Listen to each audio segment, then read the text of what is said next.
John James Audubon is our most famous naturalist. His drawings of birds of America are legendary. Audubon started his career right here at this farm at Mill Grove near Valley Forge. In honor of Mr. Audubon, I'm preparing stuffed rooster comb, chicken curry, the Indian way from Hannah Glass's cookbook 1745, and a beautiful almond rice pilaf. Stay with me for a very special taste of history.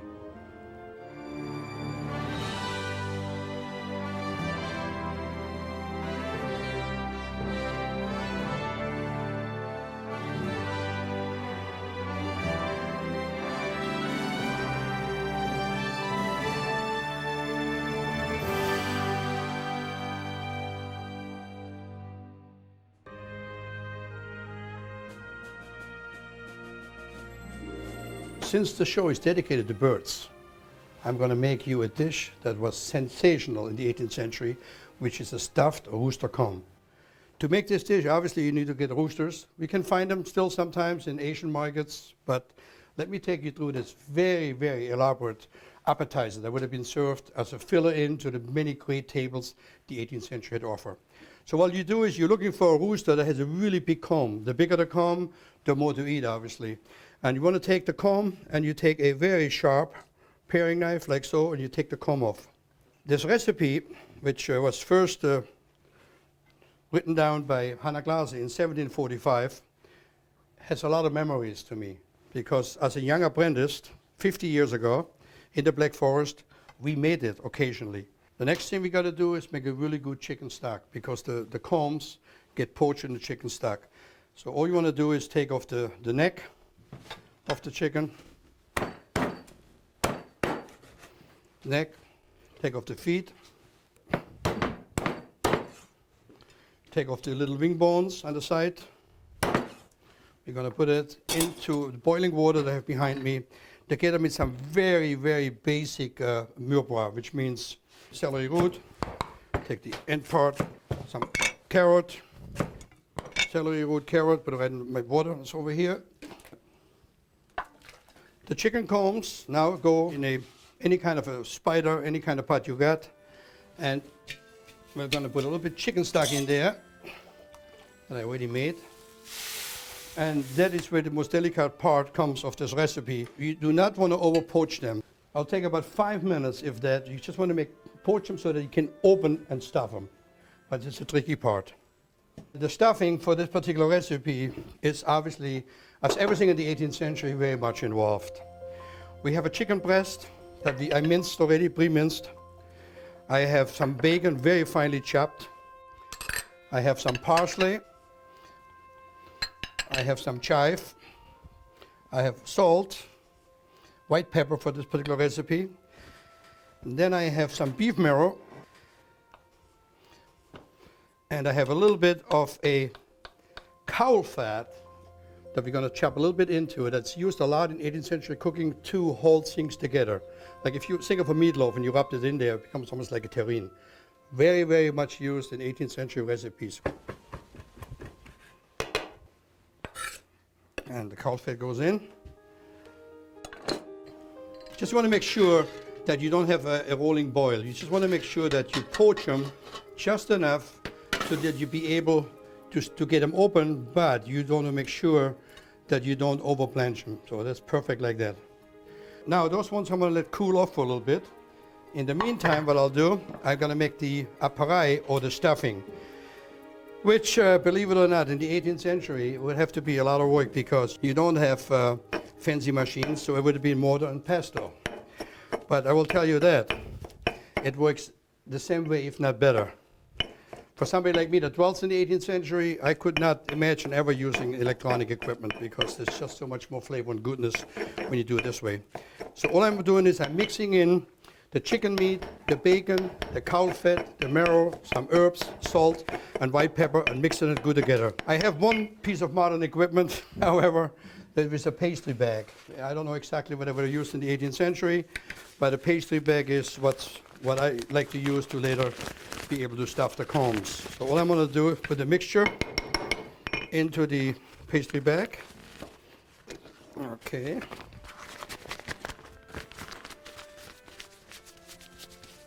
All right, let's set aside. Now I'm going to get ready to stuff the rooster comb. After they were blanched, as I mentioned to you, it's now very, very delicate job. You want to open the inside, but you want to make sure that you do not cut the outer skin. So you need a paring knife and be very carefully. Now, if it opens a little bit, it doesn't make too much of a difference, and I'll show you why, because later, once you put it in a hot pan, it will sear up. So basically what you do, then you're going to put your stuffing into the comb. Now we're going in the pan. It gets the butter. It has shallot, onion. The onions and the shallots are sauteed. We want them translucent, no color. Cockscomb go in it. Now we're going to let them sit a little bit. We're going to deglaze that with a little bit of sherry wine.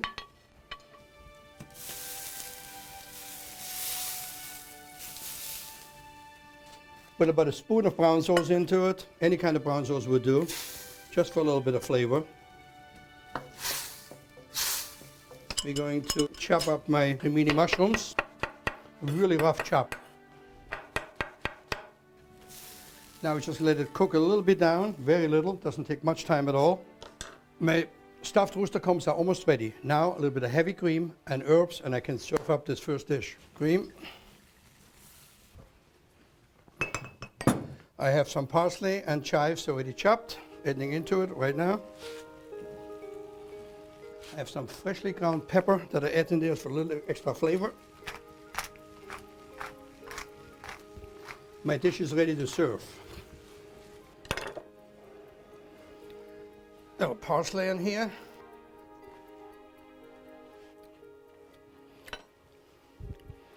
Nothing can be said. What a dish.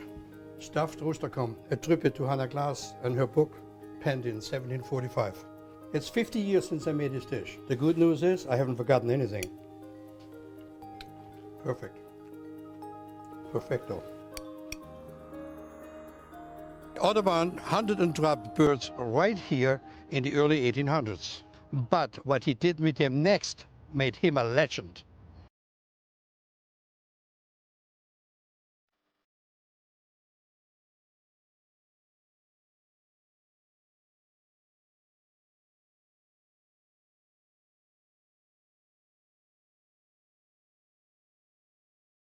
This is called the John James Audubon Center at Mill Grove.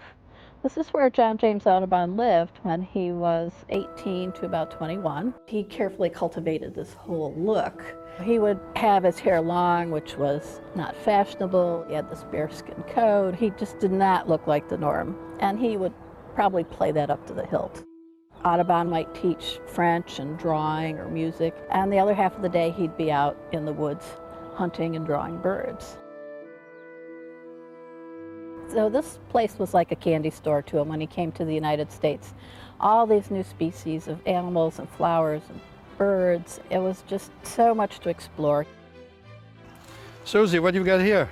This is Sitting Bull. He's a great horned owl. Here at Mill Grove, where Audubon used to live, I'm sure that many owls would have been here, and I know he painted owls for a fact. That's correct. He documented the birds of North America. You have to remember he had a very large European audience. And at that time, North America was very exotic. And all these birds were very unusual. I don't trust him. This shows many of the stuffed animals and birds of the sort that Audubon would have had in his room when he lived at Mill Grove, including eggs draped along the walls.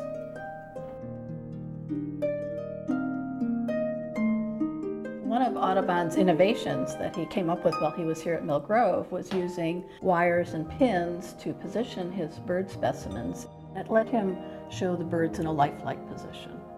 These were specimens that he had to shoot in order to be able to get all the fine detail.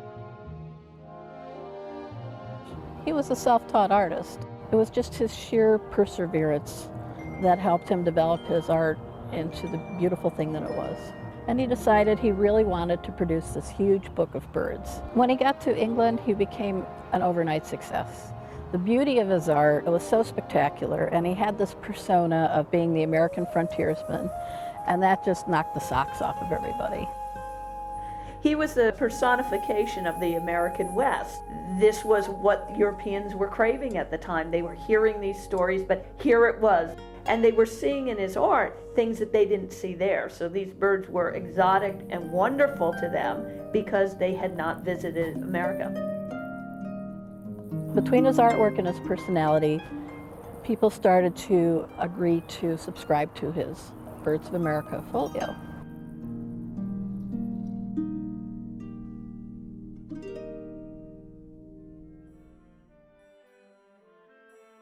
I'm making chicken the Indian way, as it was called by Hannah Glass in her book penned in 1745. Curry was a very much of desired ingredient in the 18th century. Today's recipe, I'm taking a whole chicken. Very important that if you make this recipe, you want to overnight prepare it by marinating the chicken with the bone on. That's what gets the flavor. So all you want to do, you have any kind of chicken that you can buy any place nowadays, not difficult anymore. You want to cut it, and there is no right, no wrong when doing a chicken like that, because quite frankly, it depends how you like it. I like mine cut in 16. A normal fried chicken is cut in 8. And all you want to do, be very generous with your curry on it, because you want to make sure that the curry has a chance to penetrate the meat overnight. All right, the butter is nice and hot. Curry goes right in it. Curry has a tendency to settle to the bottom of the pan and burn rather quickly. So you want to make sure that you stay close by. The chicken is searing nicely, as I said, at a kind of a calm heat, if you will. I don't want to burn the curry. I have some onions chopped very fine. The onion, by the way, is the binder of the curry in this particular recipe. It's almost like making a goulash or many other recipes. What I found in some old recipe books, that I put in some apples under it, which is kind of interesting. I experimented with it and it works extremely well. So what I do, I take a Granny Smith, just peel it, and then depending how you cook it, if you do it at home and you have lots of time, you don't have to chop it as fine as I chop it here today. But to be able to have the chicken cooked the same time with the onion, everything together, a finer chop is preferred. You take the apple and just cut it down. Like I said, if you do it at home, you want to cut this fine, you don't have to, because it will disintegrate relatively quickly. And just go like so, boom, boom, boom, chop it up, put it on top of the other one. Now, I got a couple bay leaves I throw in there. I put a little more curry into it now. Okay, now comes the white wine, chicken stock, generous white wine, and chicken stock, salt and pepper. Okay. This spectacular curry is going to be ready in about 25 minutes, no more than that. Now let's put the lid on it and let it simmer. Audubon's Birds of America is the most valuable book set ever sold, and there's a good reason for it.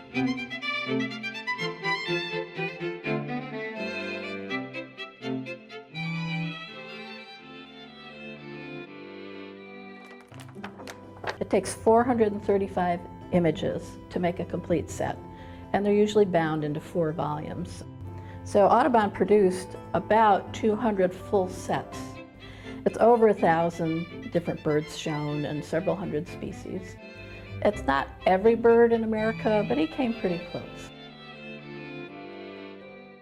The engraver would trace or copy his original drawings onto a big copper metal plate, and you would have a black and white. The engraver had colorists who would then hand color every image that was produced based on Audubon's original watercolor. Audubon went through, or one of his sons, and made these notations. He would actually write in any changes in order to get it exactly right. This was the first one that would have been printed off. And then when you see the final product, you see that the flower is indeed lighter. What separated Audubon's art, it wasn't always pretty. It showed the drama of life. To stand and go through each page of the set is an amazing experience.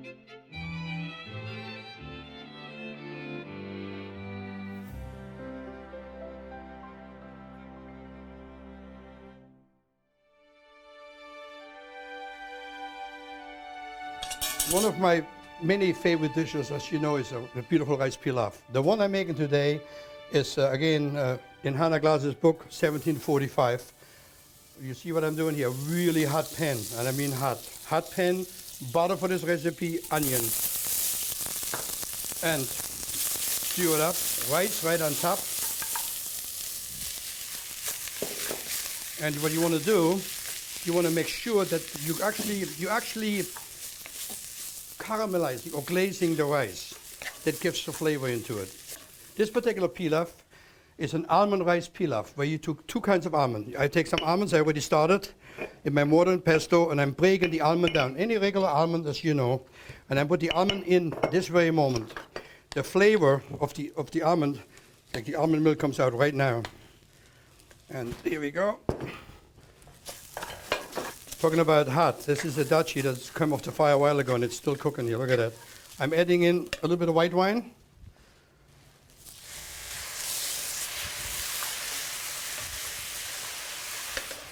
And chicken stock.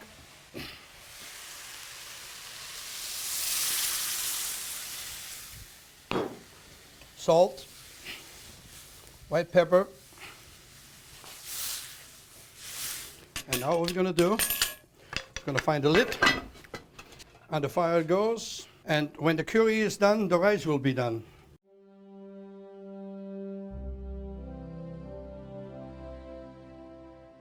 Walter, Phil. how are you? You're checking out the scenes. Yeah, I'm trying to, catch some of those birds that I hear so much about. Whoa, wait a second. You're with these?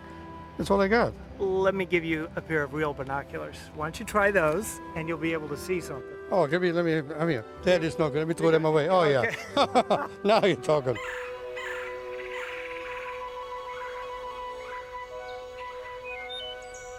So, Phil, you also have to be quiet when you walk through the woods. So we'll be very quiet. Okay. Oh, wait, stop.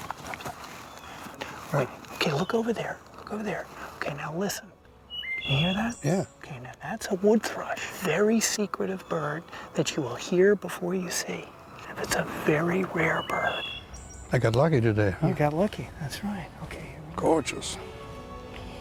So this is actually the first bird sanctuary. Yes, it was the first sanctuary where birds were preserved and were painted, even before it was the United States of America. Pre-government regulation, just because of somebody's heart and desire. Correct. That's so Yes, great. Yes. The great thing about Audubon is that he was able to capture the beauty of nature through birds. And those paintings stirred the hearts and minds of a whole conservation movement. There started to be this fashion of wearing feathers and birds on your hats. Entire birds were being used for hat decoration. This is plumage from the great egret. This is why the Audubon Society began, in order to protect these birds, which were being slaughtered by the tens of thousands. So, Phil, when we think about Audubon nowadays, what should we think is his legacy? Audubon's legacy is bird conservation. His gift to us all was making us aware through the beauty of art, the magic of birds, so that we today have a conservation movement about birds and all of wildlife in the United States.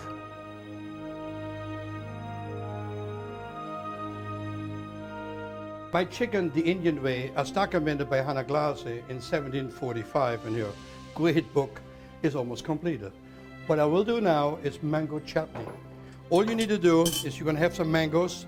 Ideally, you want ripe mangoes, sometimes difficult to find. You cut the mangoes open and just kind of score it and take it off the skin, just like that. Really simple. Or you can go the hard way and just go down and cut pieces like so, and like so, and go this way down. Either way, whatever you prefer, you can do this. Again, no right, no wrong. I have my pot really hot. I'm going to put some onions in here, a little bit of butter, just a little bit. You can also a little bit of oil, a little bit of butter in the pot. There we go. I have a little bit of sugar I put in there right now.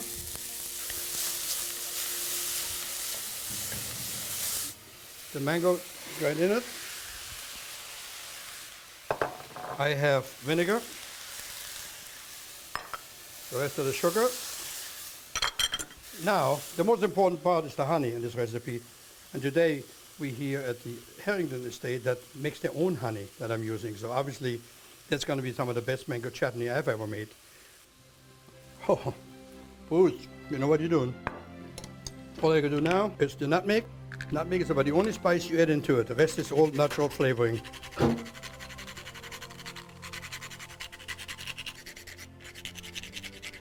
Like I said, nutmeg is the only spice I put into the mango chutney. The vinegar is already in it, the onions are in it, sugar is in it, and they'll do it. What I want to do now is put it on the fire and basically let it cook until the mango is completely disintegrated. By finishing, and just going to add a little bit of cream, look at that. What's unique about 18th century cooking, that my Dutch pot, the metal attracts the heat and it cooks literally a foot away from the fire. How nice is that? So here I go, heavy cream, and take a little bit of butter that I already mixed with flour and add into it. We call it beurre manier or hand butter. And I put a little bit in there, small amount, like about so. And a little bit more cream.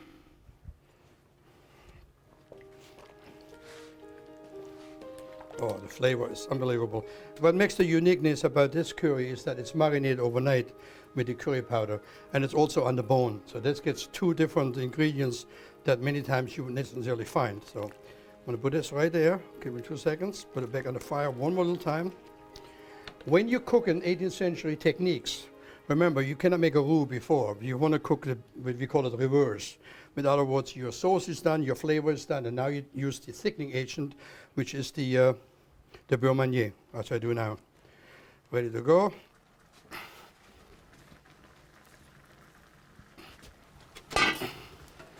Okay. All right, well, this sticks up a little bit. I'm going to finish plating up my rice.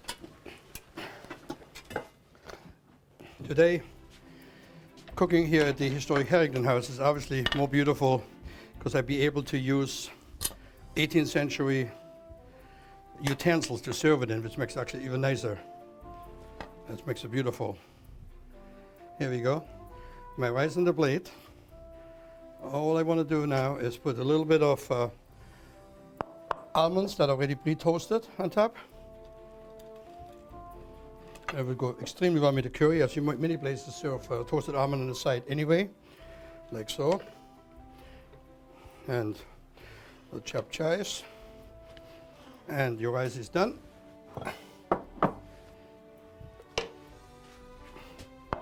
So now let's get a little bit of fresh chive in here, really quick. And voila, Anna Glace, 1745. The mango chutney is still cooking behind me, but I made some ahead of the game, and it's absolutely spectacular. And the curry, the almond rice, and the chutney, meal made in heaven.